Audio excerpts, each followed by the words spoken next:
Welcome to the Siri finance traders team. ఈరోజు మనం SIP చేయడం వల్ల కలిగేటువంటి నష్టాలను గురించి ఈ వీడియోలో మనం డిస్కస్ చేద్దాం. చాలామంది ఎస్ఐపి చేయడం వల్ల చాలా లాభాలను ఉంటాయి, బట్ ఎస్ఐపి చేయడం వల్ల వచ్చేటువంటి నష్టాలను గురించి మనం ఇప్పుడు తెలుసుకుందాం.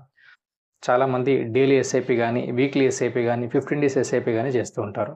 మీరు ఎస్ఐపి చేస్తున్నప్పుడు మీరు ఏ బ్యాంక్ అయితే మ్యాండేట్ చేశారో ఆ బ్యాంక్ అకౌంట్లో సఫిషియంట్ మనీ కనుక లేకపోయినట్లయితే మీకు ఖచ్చితంగా ఛార్జెస్ అయితే పడుతూ ఉంటాయి. సో ఇది బ్యాంక్ టు బ్యాంక్ వేరియేషన్ అయితే ఉంటుంది. ఫర్ ఎగ్జాంపుల్ మనకు ఎస్బీఐ బ్యాంక్ హోల్డర్ కనుక మీరు మ్యాండేట్ చేసినట్లయితే మీ ఎస్ఐపి కనుక ఫెయిల్యూర్ అయినట్లయితే దాదాపు 700 రూపీస్ అయితే బ్యాంక్ అయితే ఛార్జ్ చేస్తూ ఉంటుంది. చాలామంది నా క్లయింట్స్ 100 రూపీస్ తోటి డైలీ ఎస్ఐపి అయితే చేస్తారు. సో దాంట్లో కొంతమందికి ఒకరోజు 100 రూపీస్ సఫిషియంట్ లేకపోతే వారికి దాదాపు 700 రూపీస్ అయితే ఛార్జెస్ అయితే పడింది. సో ఇక్కడ వాళ్ళు డైలీ ఎస్ఐపిలో 100 రూపీస్ డైలీ చేసినట్లయితే వాళ్ళు మంత్లో 2600 మాత్రమే ఎస్ఐపి చేస్తారు. ఆ వారు ఇన్వెస్ట్మెంట్ చేసినటువంటి ఆ 2600 రూపీస్కి 700 రూపీస్ని జనరేట్ చేయాలంటే చాలా లాంగ్ టైం అయితే పడుతుంది. సో ఇట్లాంటి తెలియని తప్పులు చేయడం వల్ల వారు 700 రూపీస్ అయితే వాళ్ళు లాస్ కావడం అయితే జరిగింది. సో ఈ విధంగా మీరు డైలీ ఎస్ఐపి కానీ, మంత్లీ ఎస్ఐపి కానీ, వీక్లీ ఎస్ఐపి కానీ, 15 డేస్ ఎస్ఐపి కానీ చేసినట్లయితే మీ బ్యాంక్ అకౌంట్లో సఫిషియంట్ అమౌంట్ అనేది ఖచ్చితంగా ఉండేలా చూసుకోండి. ఒకవేళ మీ బ్యాంక్లో సఫిషియంట్ అమౌంట్ లేకపోయినట్లయితే ఎస్ఐపిని స్టాప్ చేయండి. ఇక్కడ ఎప్పుడైతే అమౌంట్ ఉంటుందో ఆ రోజు మాత్రమే లంసమ్ రూపంలో ఇన్వెస్ట్మెంట్ అయితే చేయండి.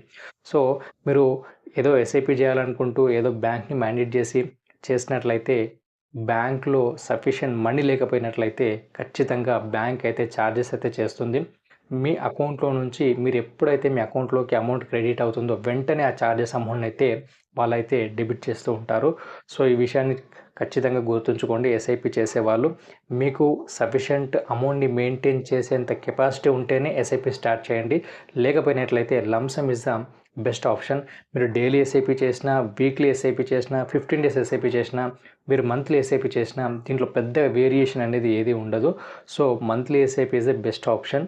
మీకు ఎస్ఐపి చేస్తున్నట్లయితే సఫిషియంట్ అమౌంట్ని మెయింటైన్ చేసేవారు మాత్రమే ఎస్ఐపి చేయండి. సఫిషియంట్ అమౌంట్ మెయింటైన్ చేయలేని వాళ్ళైతే డైరెక్ట్ మంత్లీ లంసమ్ అయితే ఇన్వెస్ట్మెంట్ చేయండి. సో ఈ విధమైనటువంటి చిన్న ఈ అంశాన్ని తెలుసుకున్నట్లయితే ఎస్ఐపిలో నష్టాలు లేకుండా మీరైతే చేయొచ్చు.